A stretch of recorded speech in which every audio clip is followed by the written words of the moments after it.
again say good afternoon and thank you for joining us for this public webinar. My name is François Dejean and I'm heading the Secretariat to the European Scientific Advisory Board on Climate Change. So a big welcome to all of you. We have received more than several hundred requests to participate in this webinar. And so for reasons of capacity and stability, we're not able to welcome everyone who signed up for the public webinar, but we are also streamed on the advisory board website. So a warm welcome also to those of you who join us from there today. Today's presentation focuses on a report that was published last week by the advisory board. The name of the report is Carbon Dioxide Removals, Recommendations for a Rapid and Sustainable Scale-up in the EU. This is a public webinar, so we will be recording the meeting for streaming, and we will also be able to share it on the website afterwards. In a moment, I will hand over the floor to the chair of the advisory board, Professor Ottmar Edenhofer, who will present the key findings of the advisory board report. Following the presentation, we will have a Q&A session. You will have the possibility to ask questions to the chair and about the report and about the conclusions. We will try to finish on time at 4:30. But now, without further ado, I would like to invite Professor Ottmar Edenhofer, chair of the advisory board, to take the floor. And I can see you now, actually, and I will also share the presentation. So. Yeah, thank you very much, François. Can you see me now and can you hear me? I can see you, I can hear you, and you should be able to see the slides in a few seconds. I have now the pleasure to present you our new report on carbon dioxide removals, and we formulated recommendations for navigating opportunities and risks within the EU. So let me introduce very briefly our advisory board and then explain me why we need to scale up the carbon dioxide removals, and then I would like to guide you through our presentations. So the next slide, please. The European Scientific Advisory Board is the point of reference on climate science for the EU, and our role is to provide independent science-based advice on policies to achieve the climate objectives. So the advisory board is composed of 15 members coming from different EU countries. Each member is appointed in a personal capacity for a mandate of 4 years.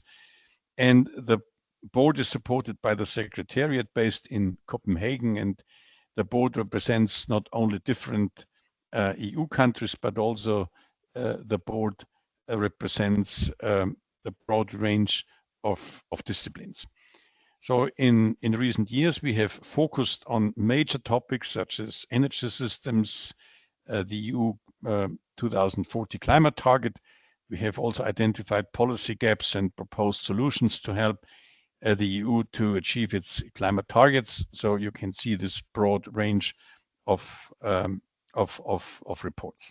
Today, I intend to present our new recommendations for CDR, but let me explain first why carbon dioxide removals are essential in climate policy. Of course, we all know that Europe is facing increasingly severe climate impacts. The world is experiencing increasingly severe impacts from heat waves, droughts, floods, and wildfires. And so in 2024, this was the warmest year on record, and the 1.5 degree long-term warming limit is at risk. The short-term exceedance of the 1.5 degrees becoming more and more frequent, and this puts at risk the objective to limit the long-term goal.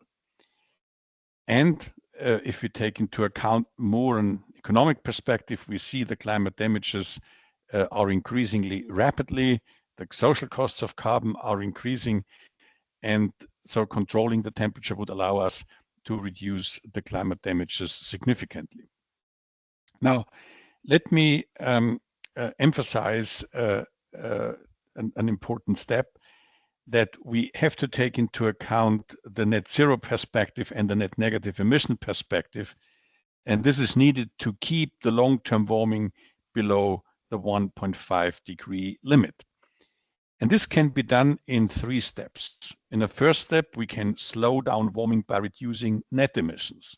So this is what we tried to achieve since 2 decades. Secondly, we can stop global warming by reaching the net zero emissions, and this means removing as much as greenhouse gases from the atmosphere as we emit. And finally, we can bring warming down by reaching net negative emissions, and this means going further than net zero, removing more than we emit, and this would allow us to restore the atmospheric CO2 levels and limit temperature overshoot. So these are the 3 steps: emission reduction, net zero emissions, net negative. The first is slowing down global warming, stop global warming, and bring warming down. And this is our perspective in this report. The perspective is that we are saying basically net zero is not good enough. We need net negative emissions in order to keep the ambitious climate targets in reach. Now, when it comes to the EU, we have made the commitment to reach the net zero greenhouse gas emissions by 2050 and net negative thereafter. The scenarios we analyzed all show that we can reach net zero emissions by combining drastic emission reduction and a rapid scale up of removals. And these removals are necessary to counterbalance residual emissions in activities where there are currently no limited alternatives for abatement. Of course, in these sectors, we have to push for innovation, which would allow us also to achieve zero without CDR, but at least we have to take into account that the risk also to focus here on these sectors and in these activities. So if the EU is to reach its own climate target, it must act now rapidly to scale up removals alongside with deep, drastic emission reduction. Now, to manage the greenhouse gas budget, 3 objectives needs to be fulfilled. And the first objective is, of course, to reduce emissions. There is no doubt about this. The second objective is to remove greenhouse gas emissions from the atmosphere. This is an important component. And the final and third objective is to manage the greenhouse gas budget and to manage the reversals. So probably I might ask for transmitting the slides. Yes. So removals can be achieved through different methods, which must be pursued in parallel. For now, we rely almost exclusively on temporary removals from land carbon sinks, managing forests, agricultural land, wetlands. However, we are observing worrying trends. The sink has been declining by about 1/3 in the past decade. And this is due to a competing use on land, as well as increasingly severe impacts from climate change, such as forest fire, droughts, pests, and storms. The EU carbon sink therefore needs to be urgently restored, protected, and enhanced. But even restoring the land sinks will not be enough, in particular because the removals it provides are only temporary. So that's the reason why we need to look into other novel methods able to remove CO2 from the atmosphere permanently. And permanent methods include direct air capture, CO2 from air and storing it in geological formations, which is also known DACS, direct air capture in combination with carbon capture and storage, or capturing CO2 first via biomass and then using the biomass as bioenergy, and this is known as BECCS, bioenergy combined with carbon capture and storage. So these are mineral-based methods which are considered permanent as they can store carbon for thousands of years.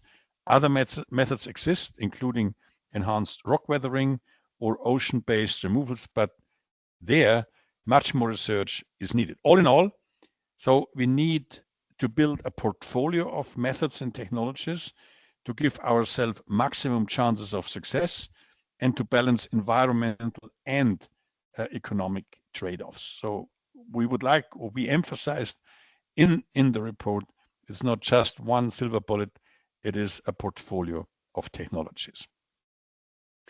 Now let me emphasize one point. Fossil CCS is not removal, but it is an emission reduction. It is important to note that not all carbon capture and storage options count as removals. So when CCS, carbon capture and storage, is used with direct air capture or with bioenergy, CO2 is captured from the atmosphere directly or via biomass. However, when CCS is applied to fossil fuel emissions, CO2 is not captured from the atmosphere. It does not count as a removal. It only counts as an emission reduction. So this is important to understand. There's a distinction between fossil fuel, CCS, and CDR. Within our report, we have identified 7 crucial governance functions. And these governance functions, we focused on governance functions because we are aware that there are a multitude of opportunities for an institutional design. Here, we don't want to pursue one specific institutional design. So what we intend to do is to identify crucial governance functions. And these governance functions should enable the policymakers to deal with the opportunities and risk of CDR, taking into account the climate effects, the environmental issues, the economic trade-offs, and all sorts of implementation challenges. Based on the governance functions, which have the purpose to deal with the opportunities and risk, we are in a position also to identify policy gaps. And we did this in the past to identify the policy gaps, which is the founding or the cornerstone for our recommendations for an EU removal policy architecture. So this is the idea. And the 7 governance functions are managing the greenhouse gas budget, maintaining fiscal sustainability and taking into account fairness and distributional issues, ensuring the quality of removals, reversing the decline of land sinks in a changing climate, accelerating innovation and raising public awareness, securing the CO2 infrastructure's availability and resilience, and enhancing the institutional governance. So that's the fundamental idea of our report. And now I would like to, in my next step, to guide you through our recommendations. So the recommendations, I have 4 key areas. The first one is the foundation, where we talk about targets and monitoring. The second one is about acceleration. The second about carbon markets, and I explain you in this third pillar why we focused on carbon markets. And then in the end, so what has to be done to come to net negative emissions. And then a cross-cutting issue is how could we strengthen governance within the EU. Let me start with the first set of recommendations, the first group of recommendations about the foundations. And here, the recommendation number 1 I would like to highlight is to separate legally binding targets for gross emission reductions. The next slide, please. Permanent removals and temporary removals. So this is what we have formulated here. And let me explain a little bit what we have in mind here. The current EU target structure relies on several pieces of legislation. The next slide, please. The European climate law sets net emissions reductions targets for 2030 and 2050, and soon for 2042. It also sets a maximum contribution of removals toward net targets, but only for 2030. Emissions are regulated via emission trading systems and the effort sharing regulation. And on the temporary removal side, the LULUCF regulation sets a 2030 target. On the permanent removal side, there is no specific target formulated yet. However, there is a 2030 target for CO2 injection capacity, which could be used for emission reductions or for removals. So When we come to this issue of the separate target, so we highlighted here that to push the early deployment, a minimum target for permanent removals should be set, and also for temporary removals. Moreover, to ensure that offsetting emissions is limited to activities with no or very, very limited alternatives, we recommend to set maximum contributions from removals toward net emission goals. These limits exist for 2030, and we recommend to set limits for future targets too. And we also recommend to enshrine a long-term commitment to protect, enhance the land sinks. So that's the basic idea. Set the minimum targets, set maximum removals.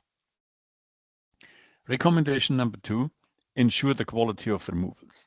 Whatever we do, whatever we want to pursue with our institutional design, the quality of removals through development of a robust monitoring, reporting, and verification is essential, and it should be ensured a transparent contribution of removals toward the policy objectives.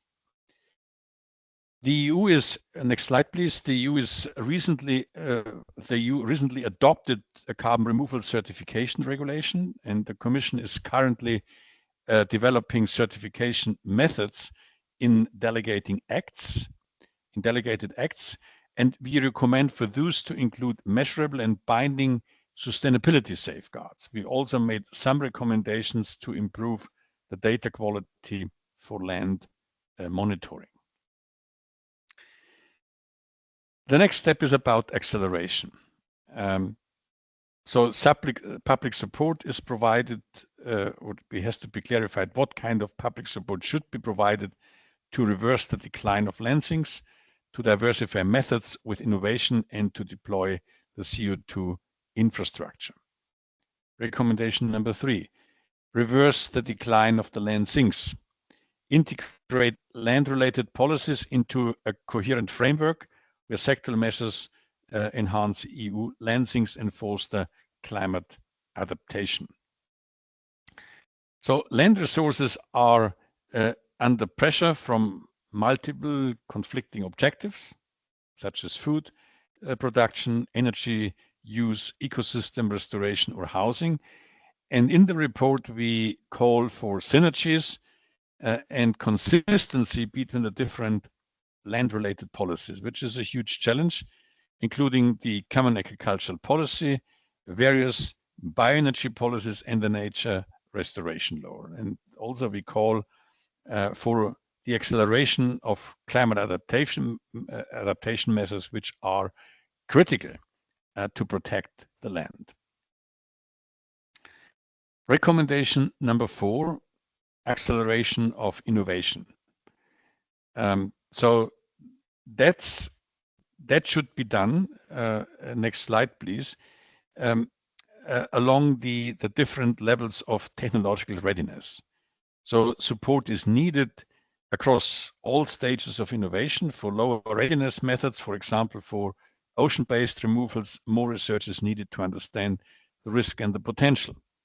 For medium readiness methods, for example, for BECCS, targeted support is needed for commercial development. And for high readiness methods, for example, for afforestation, incentives are needed to increase adoption.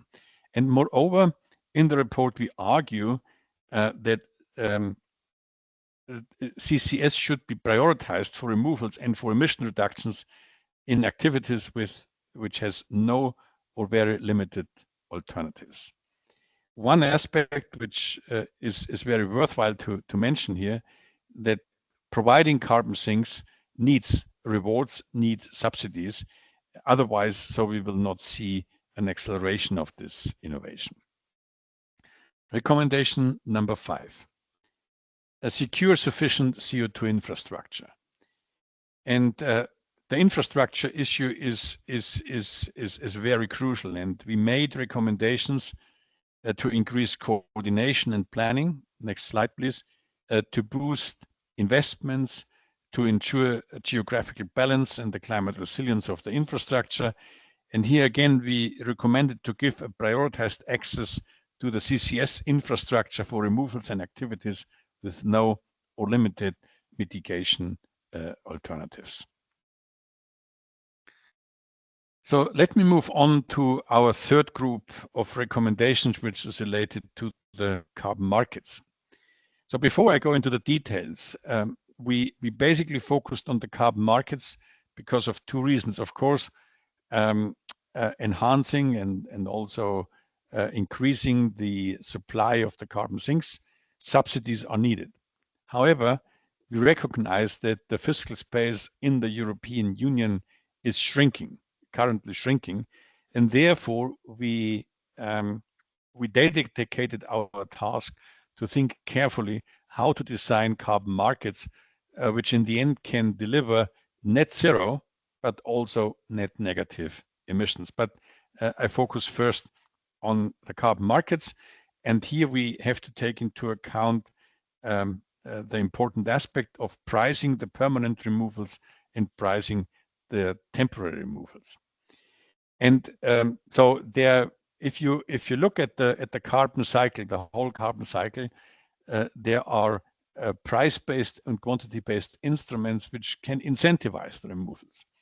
And again, as a board, we try to highlight the different policy options, evaluate them according to the different standards and evaluation criteria.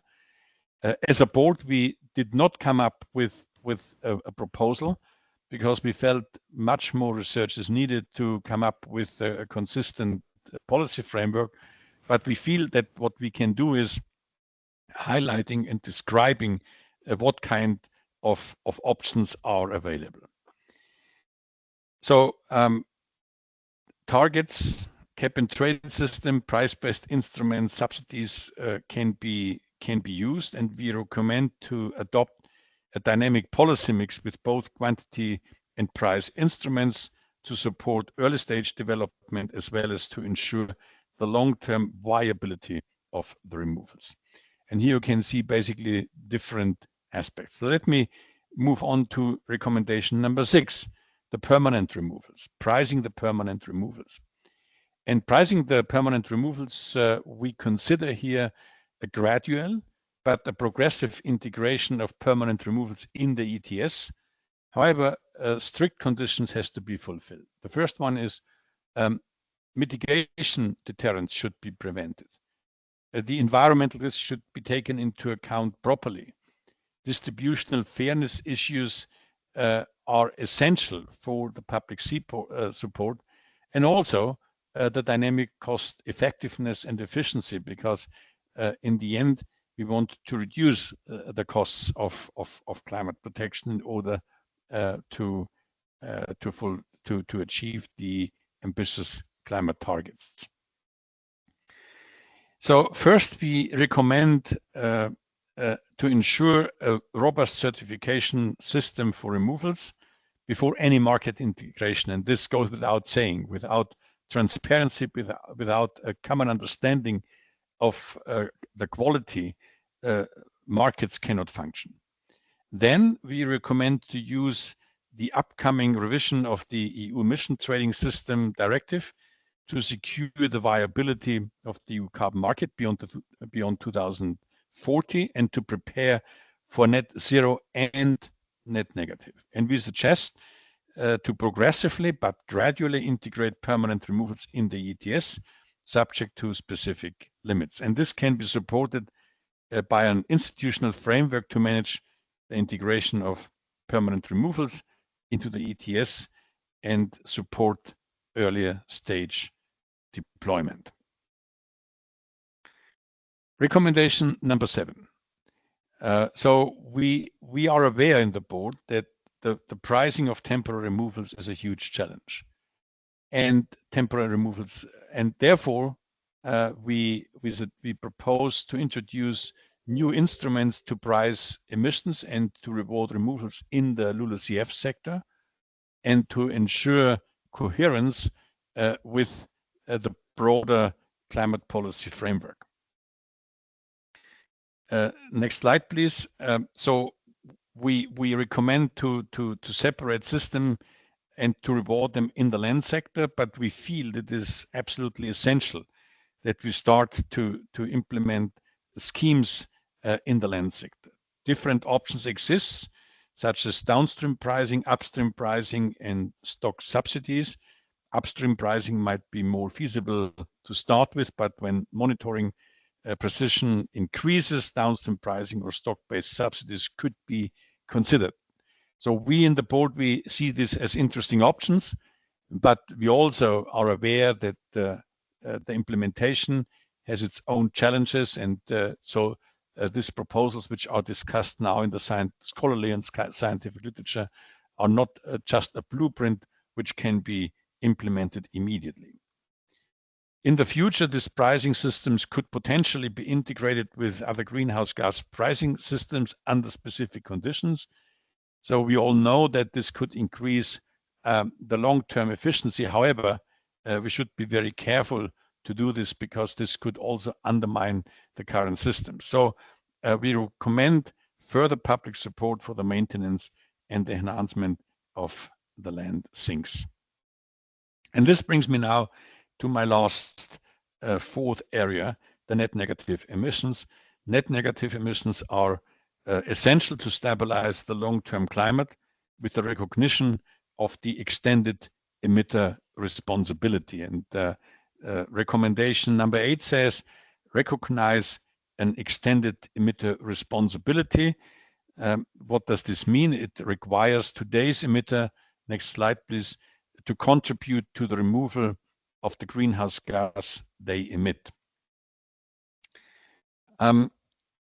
So recognizing the extended emitter responsibility seems to us is an innovative concept, which is needed for the EU to develop a strategy for net negative emissions.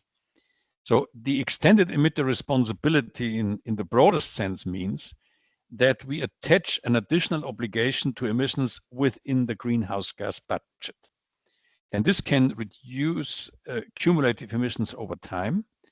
And this would help to achieve net negative emissions in the future while remaining within the budget in the meantime.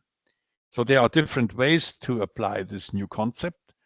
Again, there are a multitude of institutional proposals on the table.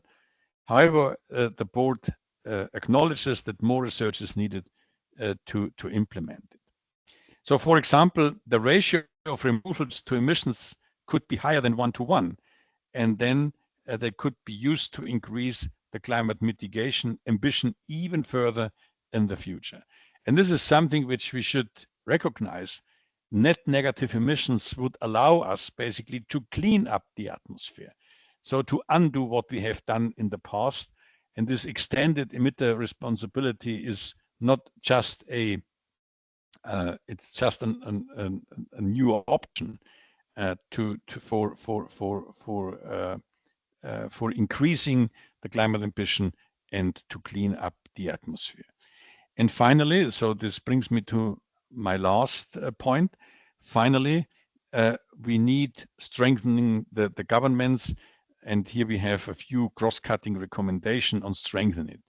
So first, the expansion of climate governance and institutional capacity, and also we recommend to use the EU climate diplomacy to support the CDR option and to enhance global cooperation and to enhance the global climate ambition. So therefore, we recommend to reinforce the integration of renewables in the governance and also to build capacity within existing public bodies and consider creating new ones as needed. And again, we recommend to enhance the climate diplomacy, not just to promote carbon markets, because also, in addition to that, to support the removals. Now let me conclude. As I said in the beginning, the advisory report is calling for a rapid and sustainable scale up of removals in the EU. And we can summarize our report along the following 4 points. First, next slide, please. We need separate targets for gross emissions, permanent and temporary removals. In addition to that, we need a robust monitoring system. Increased public support to urgently reverse the decline of the land sinks is essential, and it should be accompanied by the acceleration of innovation and infrastructure deployment. The gradual integration of permanent removals in the ETS and new pricing instruments to reward removals in the land sector could be seen as an innovative step forward, and it would allow us basically to use the ETS also to finance not just net zero, but also net negative emissions. And creating new instruments, so this requires that, creating the new instruments to operationalize the extended emitter responsibility in order to achieve and to finance the net negative emissions. So this is what I would like to communicate and how I would like to summarize our report. I thank you for your attention, and now I look forward to your questions, comments, and discussions. Thanks a lot. Thank you very much, Professor Edenhofer. Before we move to the Q&A, I would really like to apologize because it seems that we've experienced some technical issues and not everyone was able to see the slides moving, and we understand the inconvenience. So we'll try to make sure that the recording of the presentation is available. We'll also share the presentation itself. We'll share a link after the webinar, but again, really sincere apologies for these technical issues. Let's move now to the questions, and I will hand it over to my colleagues Rasmus Sangil from the Secretariat to keep track of the questions. So Rasmus, the floor is yours. Thank you. If you have questions, please raise your virtual hand, which you can find in the top bar. We will address the questions in the order in which hands are raised, and we will focus on questions asked orally. So please don't use the chat to submit questions. Each person may ask up to 2 questions, and we would kindly request that you ask both questions before the chair responds. And once given the floor, please introduce yourself and also state the organization you represent if that is the case. And yeah, we will collect a few questions before the chair answers. So the first participant to raise a virtual hand was Lev Gantley. I will give the floor to you. Hi there. Thanks very much for that insightful presentation. My name is Lev Gantley. I'm a lawyer. We specialize in carbon finance and carbon markets, both in the EU and internationally. My question really is, to what extent did the committee that made these recommendations think about developments internationally under Article 6 of the Paris Agreement? And as part of that, to what degree does the committee think that the EU ought to participate in some of the market mechanisms that are evolving under Article 6, including by potentially, investing and deploying capital into the mitigation activities, given that they are, after all, at a much lower cost, and what that means in terms of the EU, maintaining ambition and cost competitiveness in terms of emission reductions, etc., as far as the EU's NDC is concerned, in line with Paris Agreement targets. So just a general question in relation to, to what degree was Article 6 specifically in the developments under the mechanisms there were thought about as part of the document that you prepared. Thank you. Thank you. And we'll have another question from Attila Yücel. Yes, hi, thank you very much.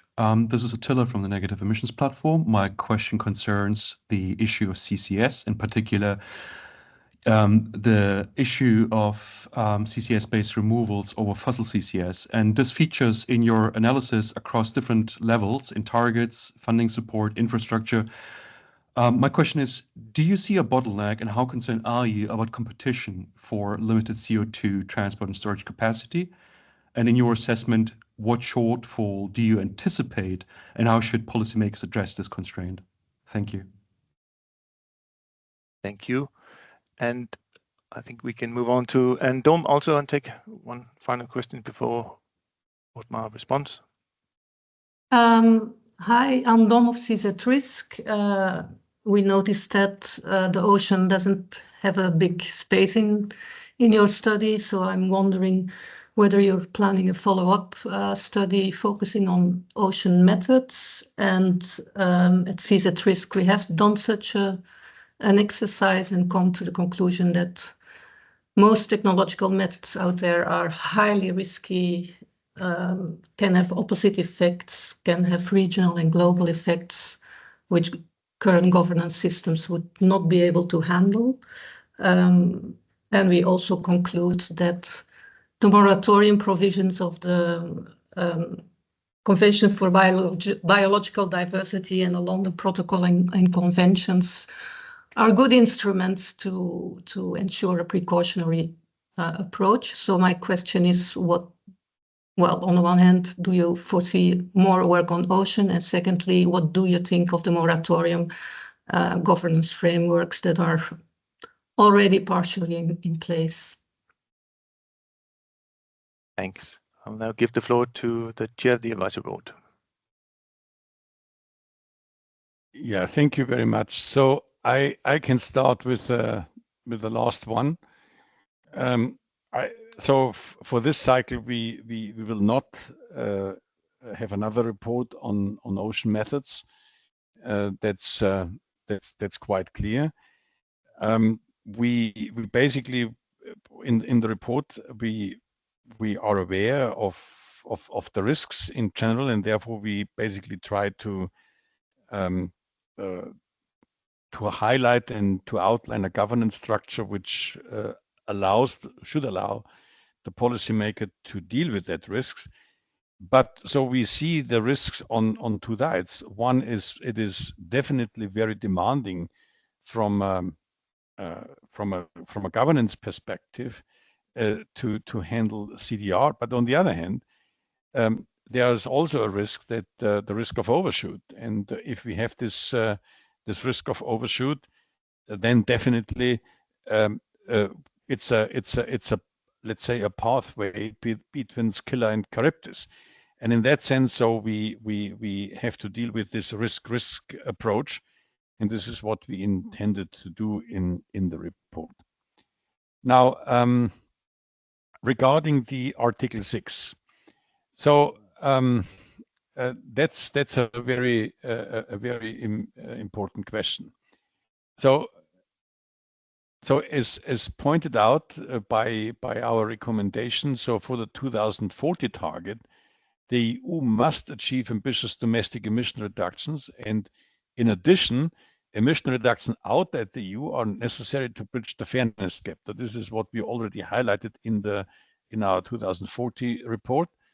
And it is really important to state the fact that these reductions or removal outside the EU should be additional to the highly ambitious domestic action. So, but of course, so then we see Article 6 as a reliable door.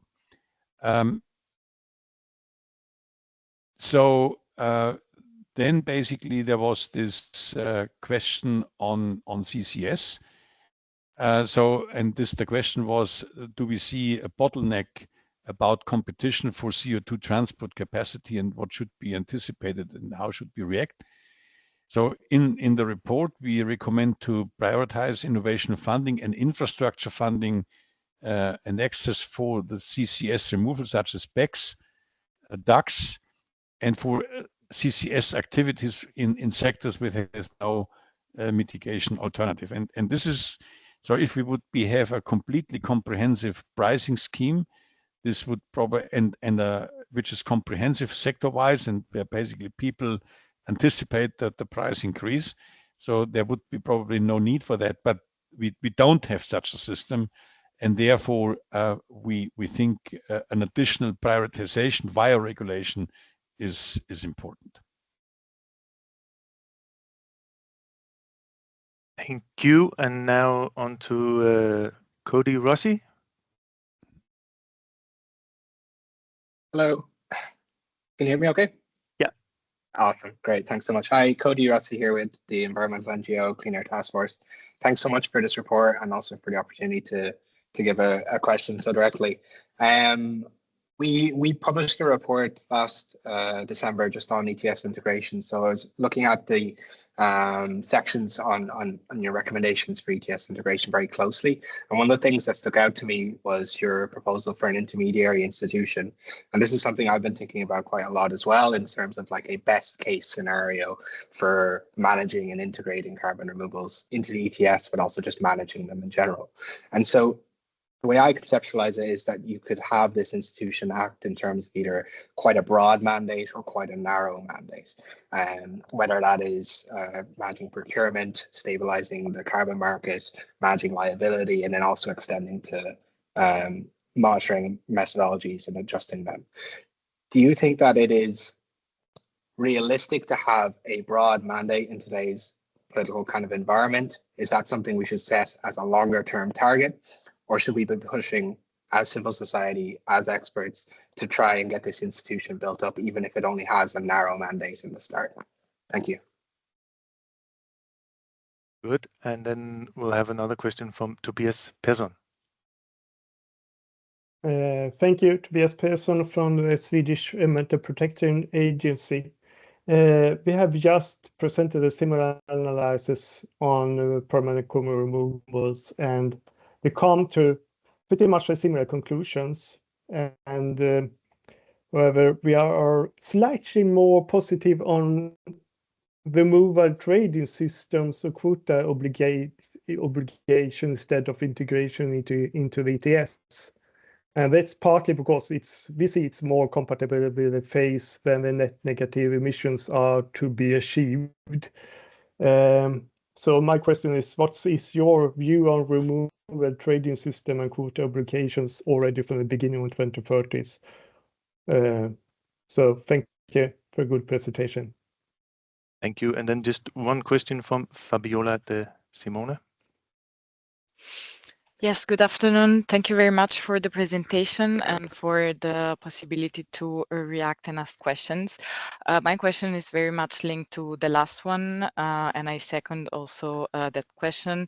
And it is about, since you have, you mentioned different and many policy options to incentivize permanent removals, I would like to ask if you could elaborate once again why you decided to support and to recommend the gradual integration in the ETS among the other policy options, and how do you think this aligns with the principle of separating targets? That is your first one recommendation, because it seems to be the integration seems to undermine actually the principle of separating the three activities.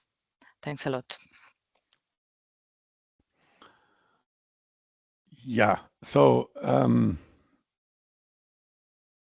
very good questions. So let me start with the last one, because there we see there is no contradiction between have a separate target and an integration of the EU ETS, because when we say integration, this does not mean unlimited integration. So we basically we are aware that an intermediary institution is involved, which basically then has to regulate the supply of that. So this intermediary has a primary responsibility to purchase removal credits and to carefully manage the supply. So in that sense, there's absolutely no contradiction between a gradual integration and to have a separate target. So that's very important. And this option, from our point of view, would provide greater control over the supply and also for the removal credits. And let me emphasize one important point. If you basically can control the supply of CDR, so you can also, and if this integration is successful, you can even withdraw the other permits, and basically you can, for the same price or the same costs, to increase the ambition. So we feel this quantity-based approach of the ETS would definitely allow us to really control the overshoot directly. So on the wider mandate, so there are some advantages for a wider mandate. The intermediary can also more effectively target the purchase of the removal credits, so the intermediary can use it to support emerging technologies to address the distributional environmental considerations. So that's, from our point of view, one of the main advantages.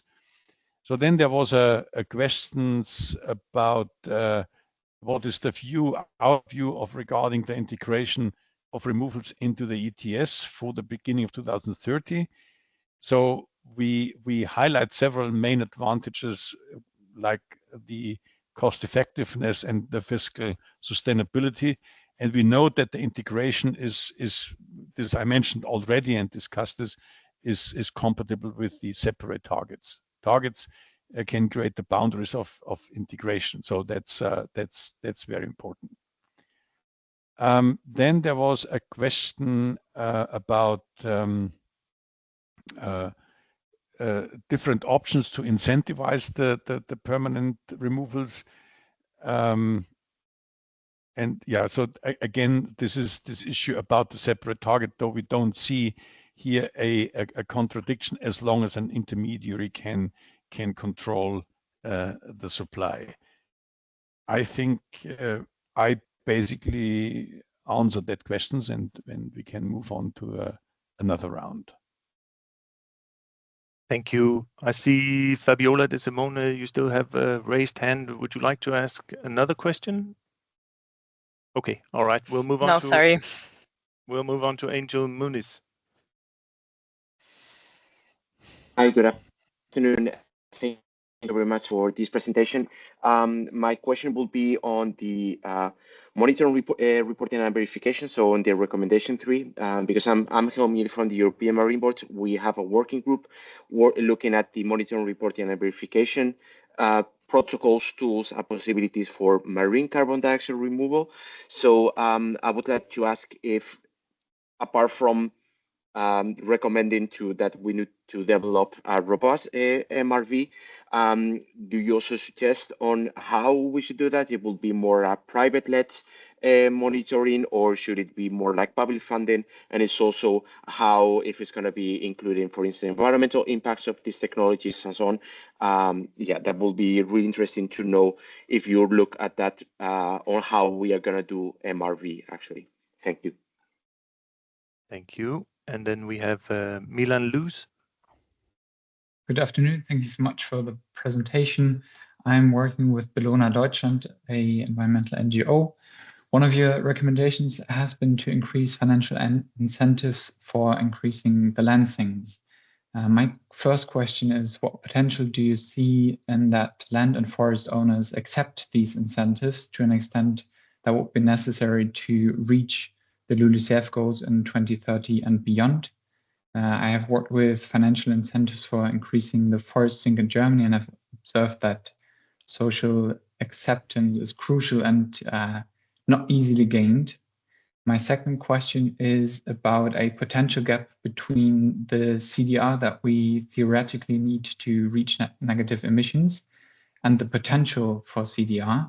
How did you integrate the assessment of a CDR supply into your analysis, and how does it reflect the planetary boundaries? Thank you. Thank you. And then next on my list is Ingrid Sundvor. Yes, thank you. Thank you so much for the presentation. A really insightful report as well. My questions are Ingrid from Carbon Balance Initiative, an NGO born out of University of Oxford 2 years ago, so UK based. My question is around recommendation 8, and I was just more curious on why you decided to focus or recommend extended emitter responsibility, which is mid and downstream users in my head, versus an extended producer responsibility, which is more of upstream actors. So I just want to understand that decision making. Thank you. Good. And I'll now pass the floor to the chair. Yeah, thank you very much. Great questions. So let me start with the last one on the extended emitter responsibility. I think they're basically with our analysis of the extended emitter responsibility, we don't want to make necessarily a strong case for upstream or downstream pricing. So there are pros and cons. The idea is more to say when basically and the extended emitter responsibility means for an economy as a whole, it could be applied to an individual firm, but the most important thing is that we realize that for a market, for a company, if people emit today, there can be some responsibility to remove 1 ton or 2 ton in the future.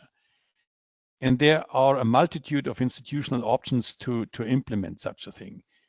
So one option could be very upstream, where when basically an oil refinery wants to have emit today 1 ton, but then has an obligation or accepts an obligation to remove 2 tons into the future. And then basically this is an extended responsibility, and then basically you need a market design, which we have described in the report quite extensively, different market design options, how to implement this. So in that sense, we want to make sure that there's more than one option to do this. So that's and this is completely consistent with a more an upstream thinking and a downstream thinking. Then there was a questions about will land and forest owners accept this incentive to preserve the land sinks, touching the social acceptance.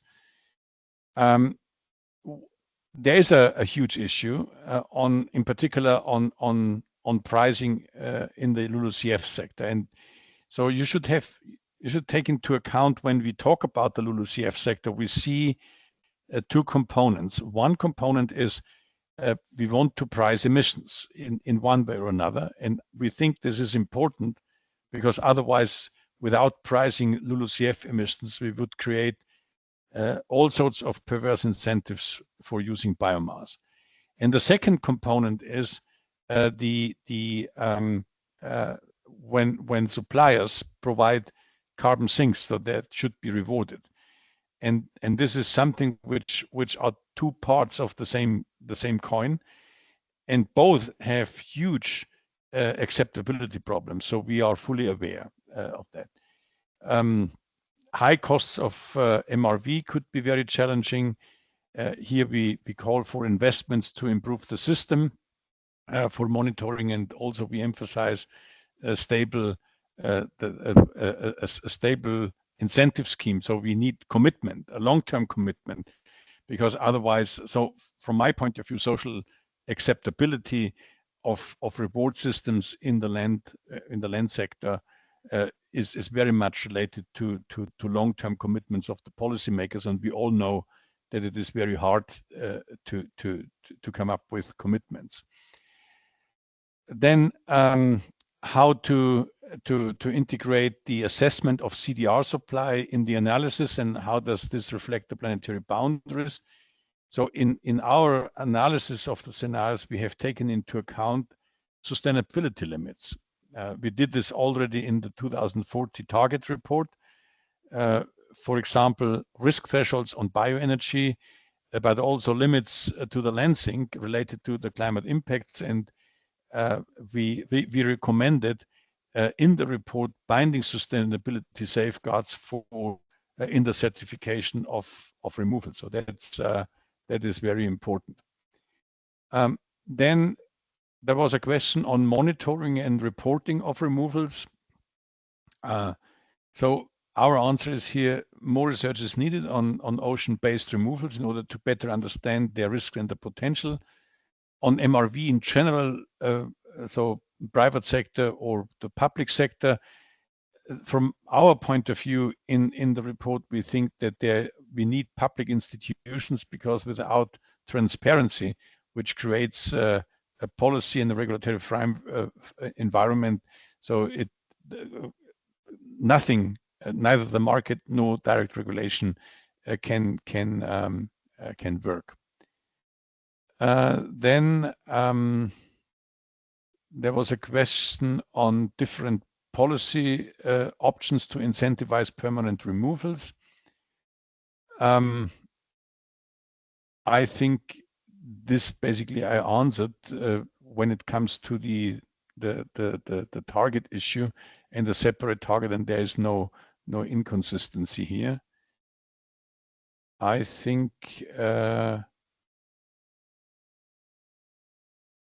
let me check.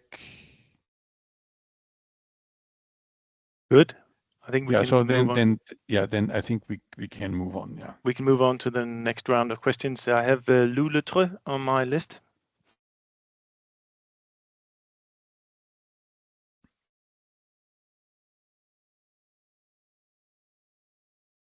Surfrider Lou Letreux is on my list. Otherwise, we'll move on to Bart Strengers. Yes, thank you very much for this presentation. I have two questions, well, actually more, but I'm allowed to raise two. And the first one is on BECCS. My impression is that in the report and your story, it refers to negative emissions in power plants. But we in the Netherlands, my name is, by the way, I'm from the Netherlands Environmental Assessment Agency, PBL. And we recently did a study on climate neutrality in the Netherlands. And there we saw that BECCS in the biofuel production can be very promising. So when you produce biofuels, only part of the carbon ends up in the fuel, and all the rest comes free as a rather pure CO2 and can be stored on the ground. And this has a large potential for negative emissions. So I think it's very important to include that in the analysis. So I mean, I'm interested how you look at that. And the other one is on DAC, direct air capture. Also there we saw that DAC only comes in as a last resort, I would say. I mean, it's highly energy intensive, and as long as there are other options to generate permanent negative emissions, then those are used or chosen because they are cheaper and use less energy. Also, that last part is very important. So I was also curious on your opinion on that. Thank you. Thanks. Excuse me. My microphone didn't work, so is it possible to ask my question? Sure. Yes. Hello, everyone. I'm Lou Letreux from Surfrider Foundation, Europe. I'm not sure to understood well what difference do you make between temporary removal and permanent removal? And can you give us example? And also, I have a few questions on what will be the consequences of integrating the carbon offset market into the EU ETS market. Will this mean that every EU company should prioritize carbon credits removal from Europe? And what consequences on the prices of carbon credits? Do you have any projections on it?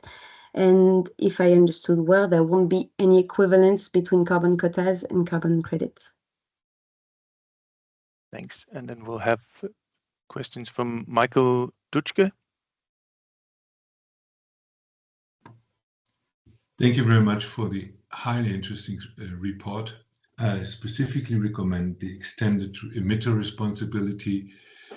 I have actually two questions where I'm working with the Timber Building Initiative at the Baden-Württemberg State Ministry of Agriculture, and currently struggling with the CSCF and building up a methodology for removals in the building sector.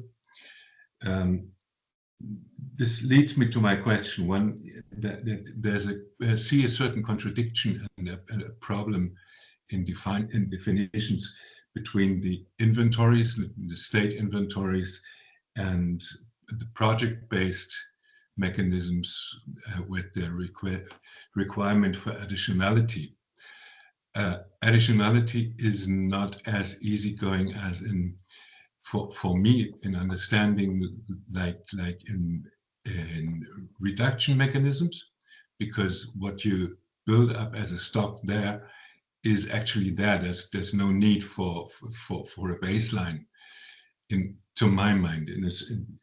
So this is one thing I see, but this is a kind of an upstream downstream problem as well. And then I'm also struggling with the definition of permanent and temporary at times.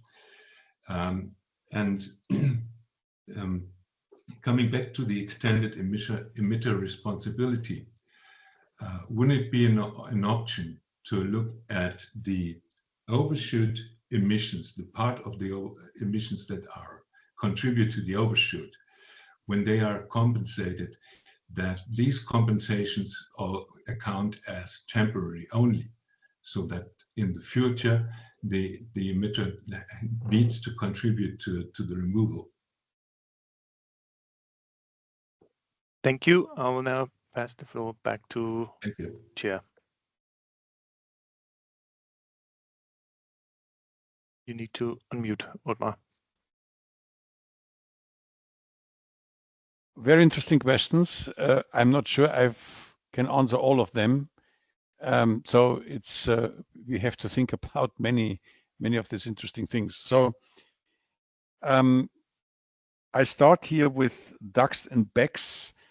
I tend to agree. So in the report we are not pushing neither DAX nor BECCS. So we try to identify the preconditions for the application. I tend to agree, personally, I tend to agree that DAX is fundamentally a backstop technology. But nevertheless, it depends, so to say, on the price of the backstop, and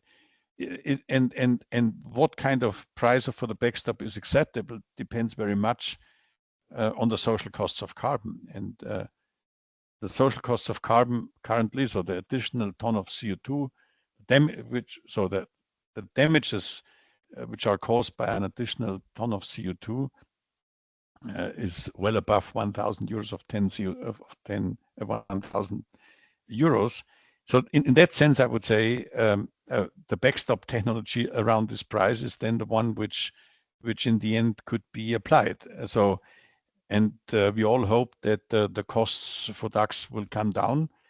BECCS could be a promising option, but this requires, I mentioned this, pricing of the of land use emissions. Otherwise, you create all sorts of perverse perverse incentives.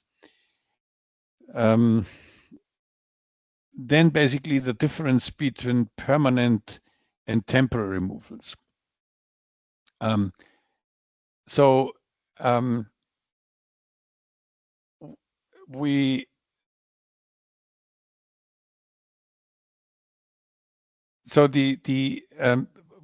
highlight here that the integration has. So let me put it this way: temporary so this is not a binary issue, temporary, non-temp, or permanent. This is a continuum, and what we have to understand is that basically from an economic point of view, if you have a permanent removal which basically stores CO2 for 100 or even 10,000 of years, so you should get the full credit. And what is the full credit? You should get the whole social costs of carbon. For non-permanent removals, where basically you have a lower storage rate, so then you should get a lower reward. And if you have a very, very short-term thing for decades, it should be relatively low.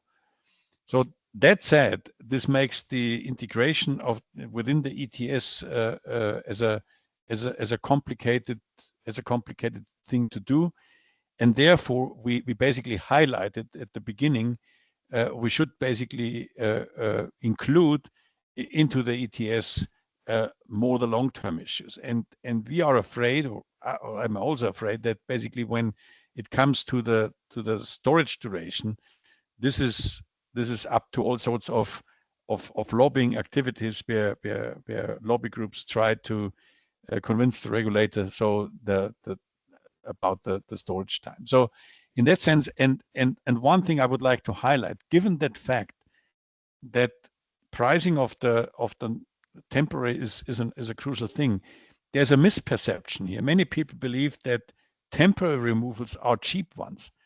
But the contrary is true. If they are priced properly, they can be very costly ones. So we did a calculation, not in the report, but we saw one in one of the peer-reviewed publications. If you have temporary removals and land-based, and you have an increasing land price, and you take into account the carbon depth properly, so which is caused by this temporary removal, so then the costs of temporary removals can be very high. So this shows basically that pricing is here essential, and governance-wise and from a regulatory point of view, this can be a very complicated thing, and therefore we feel we should start with more secure things, and therefore we have a focus here for the integration on the permanent ones. So let me check what kind of questions we have in addition to that. Yeah, I think there was the question was on removals in the building sector.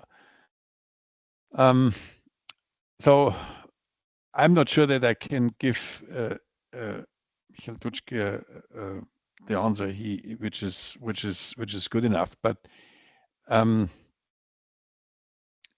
removals activities in the CRCF and in the national greenhouse gas operate on separate MRV path and have different purposes, and so this is, I'm not sure, so that's how we can reconcile this.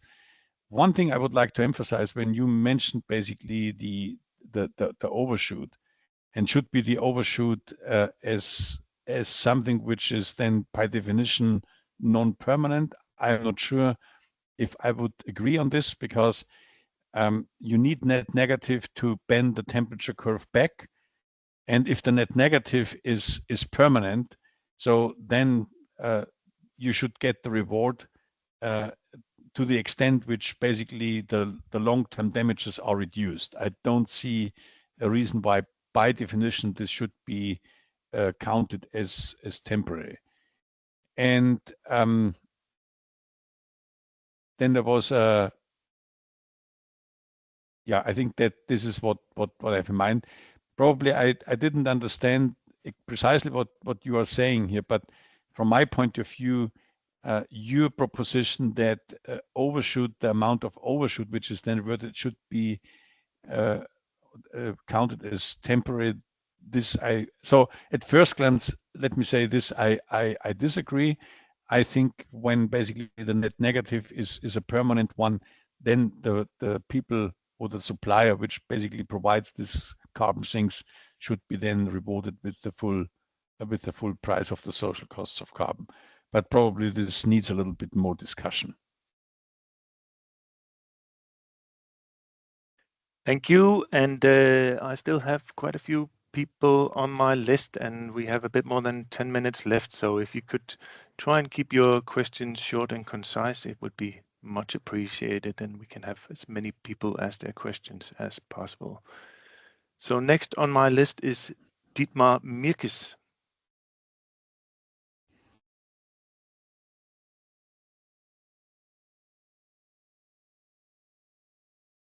Dietmar Mirkes. All right, we move on to Martin Birk Rasmussen. Hello, my name is Martin, and I work at the climate think tank Concito. And just want to, again, as everyone, applaud this report for amazing work by the board. So let me start there. I have two questions regarding the proposal of an intermediary institution, and it's related to the political feasibility of delegating quite many tasks to this institution and related to the ETS. The first question is, do the board have kind of envision who this institution will consist of? So who will be able to take the decision on volume and conditions and timing of integrating permanent carbon removals? For example, how much do the board envision kind of a co-legislating process to sign off on many of those decisions? That will be interesting to hear the reflections. And then the second issue is around the procurement of carbon removals, and there will most likely be a money puzzle there. If the procurement of the carbon removals is more expensive than the allowance price on the market, then you will need to find additional money and how to cover them. So that will just be interesting to hear reflection on those issues. Thank you. And now Helen Henrike Ålerud. Yes, thank you for a good report and a very good presentation.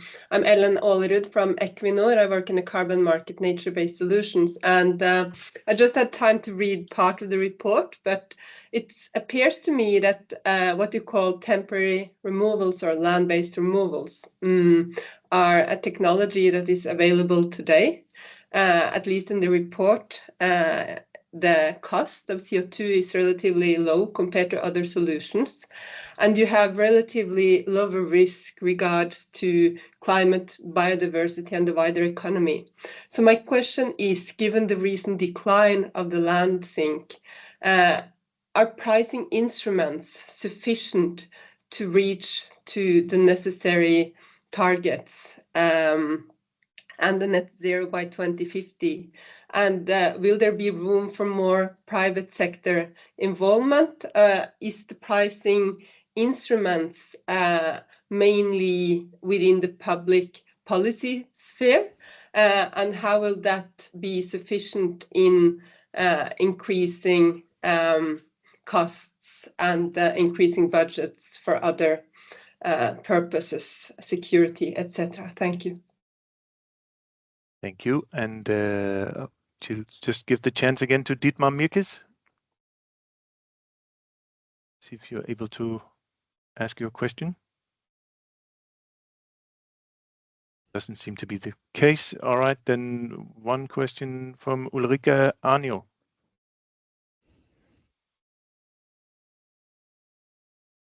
Hello, this is Ulrika Arnio from Climate Action Network Europe. I also want to thank you for the presentation and the great report. So I have also two questions. One is that, have you considered the question with permanent removals that use biomass, biostock, that remove the carbon from the biosphere versus from the atmosphere, such as PEX? And that there is this actually this time lag before the removal happens. The biomass needs to regrow. Have you considered this in the report, this difference? Because the when we remove from the biostock, it dilutes the natural stock that we have. And so in order to make sure that this doesn't happen, could we consider that the credit from the method that dilutes the biogenic stock is only got at the point when the biomass has regrown?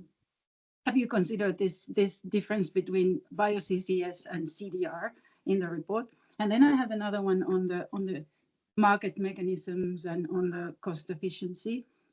One concern that we have is that directs the investment towards the cheapest and in this case often low quality methods, that because all the methods are very different, have very different trade-offs. So how do we ensure also investment into the more expensive and perhaps better permanent removal methods. Thank you. Thank you. And I'll now pass the floor to you, Oddmar.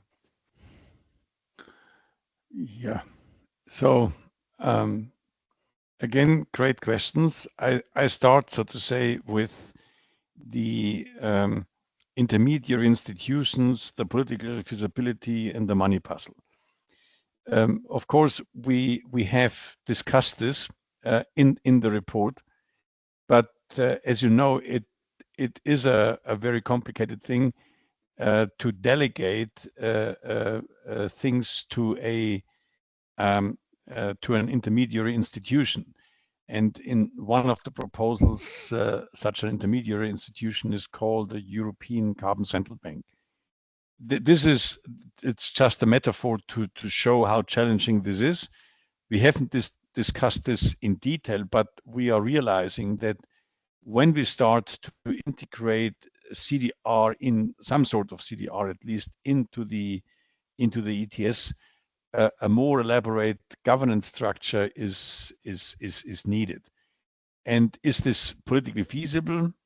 This has to be discussed further, and further analysis is needed. I think that's a great question, but this is something where we need more studies and more scholarly literature. The money puzzle, I fully agree. This is about the costs and the difference with the EU ETS price.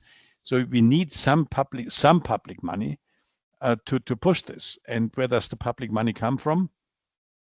This is ideally from the finance ministers, and that might be quite complicated. And therefore, we considered how could we incentivize and transform the ETS in a way which enables us to provide at least some money, so the money will not be sufficient, but at least it could be a starting point. The other question about temporary removals and are pricing instruments sufficient, and in the land use sector. So I can only answer here at a very general level, and I would like to emphasize one important point.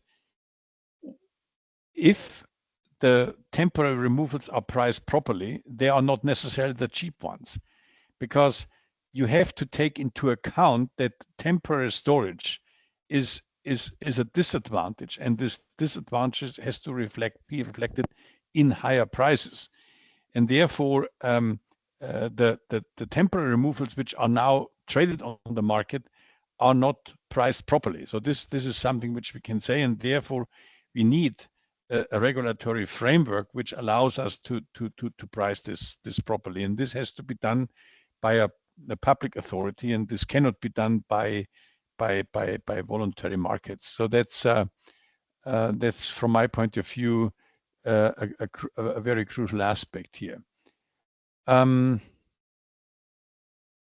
Yes, so that's and this also brings me to the last point, is that of course if you allow everything into the ETS now, the whole investment goes to the cheapest, and it could be the low quality. But this is not what we are proposing. What we are proposing is different targets, a regulated supply, and the supply should be regulated by an intermediary, and this then can be introduced in the market exactly in order to avoid a situation when ill-priced, low-quality options are basically undermining the integrity of the market. So that's roughly speaking.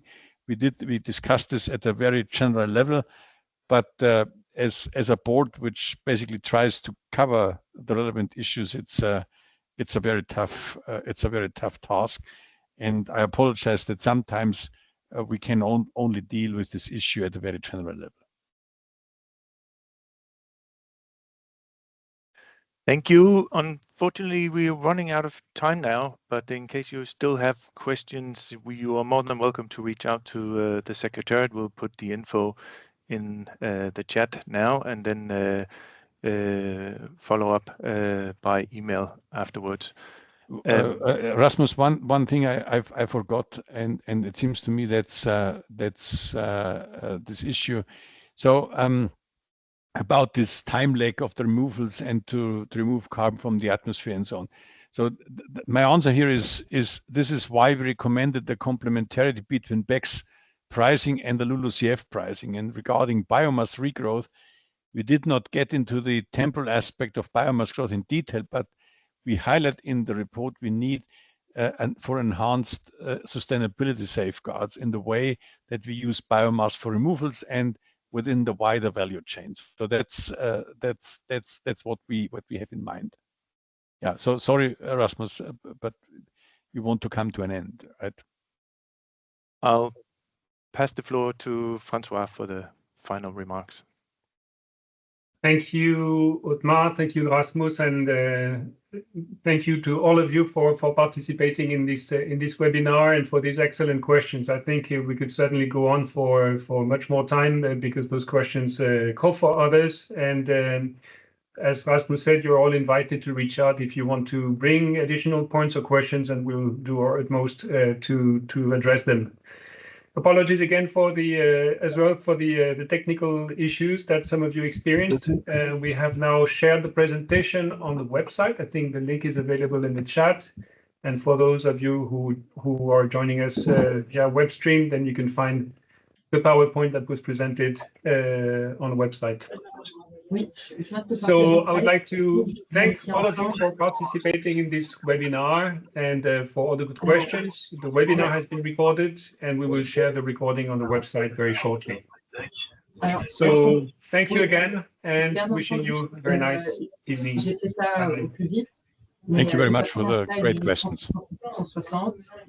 Et j'ai mis un bullet point pour dire que la même chose est appliquée sur King Contract.